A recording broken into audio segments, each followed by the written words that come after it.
America's biggest sporting event of the year, the Super Bowl 2025, had it all. Revenge, heartbreak, celebrity presence, and of course, controversy in truckloads.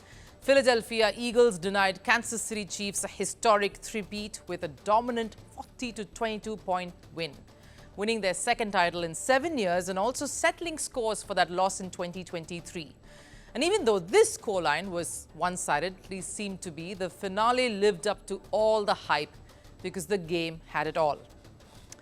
A political message from US President Donald Trump, a priceless reaction from pop star Taylor Swift as she was being booed, and a statement from New Orleans that the city was ready and bustling even despite a terrorist attack. While the excitement for the Super Bowl was already there, it doubled with all the A-listers coming in for the game.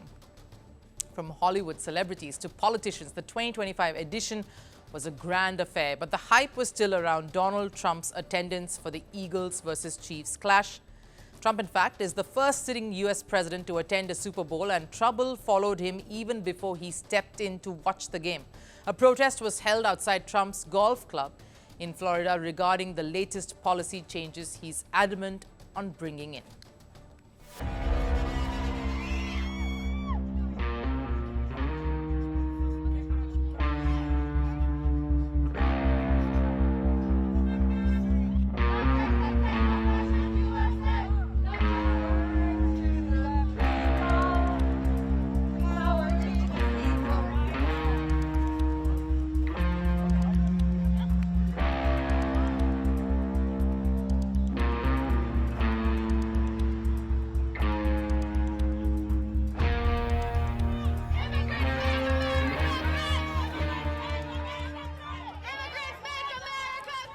Trump, of course, was unbothered by all of this. He continued to indulge in his pre-game activity that included a round of golf with Tiger Woods.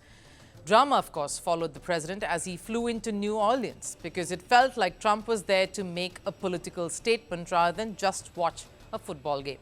The 47th US president first met with the families of the New Orleans victims, then, of course, went about meeting all of the players before he headed right into his box to watch the game. Trump's presence at the Superdome received mixed reactions.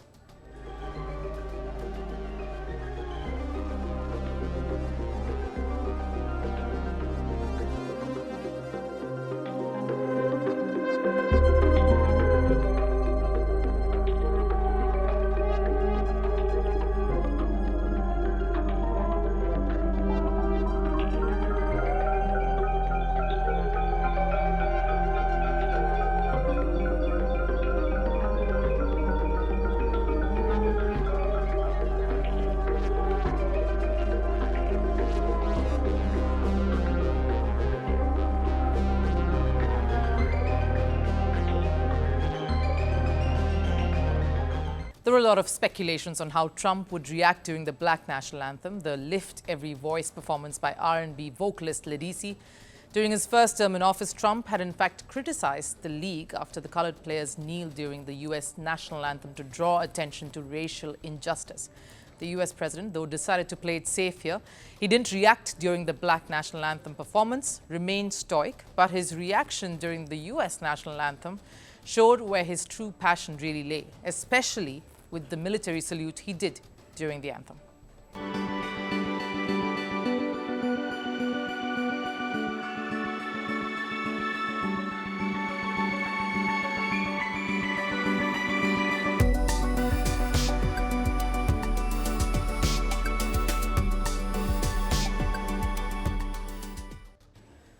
A gesture that's mostly done by military officials, not a common sight for any citizen, much less the president, which was enough for the internet to react.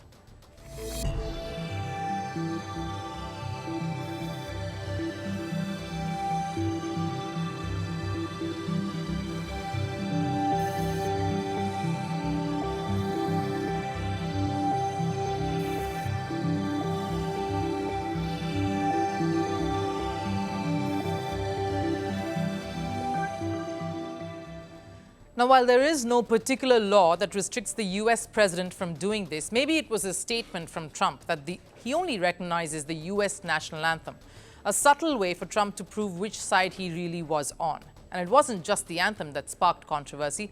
During the halftime show, a protester unfurled the Palestinian flag with Gaza and Sudan written on it. This, of course, comes in the backdrop of Trump's controversial remark that US should take over Gaza and relocate most of its Palestinian population. Clearly, the Super Bowl was much more than just a football game. While Trump's presence did make the finale a historic event, it also projected the influence of politics in American sport, especially as his attendance came after NFL decided to remove the End Racism slogans that have been part of the end zone since 2021. While the NFL replaced these slogans with Choose Love and claimed they continue to be diverse in the sport, the act raises eyebrows, of course, because Trump recently ordered the cancellation of programs that encouraged diversity, equity and inclusion across the federal government, which makes many feel that the league's decision was a response to the president's overall vision. So is the American sporting world too headed the way Donald Trump wants the country to be? The Super Bowl, of course, gave us a peek of that being a possibility. We're calling the show Vantage. We hope you like what we've put together for you.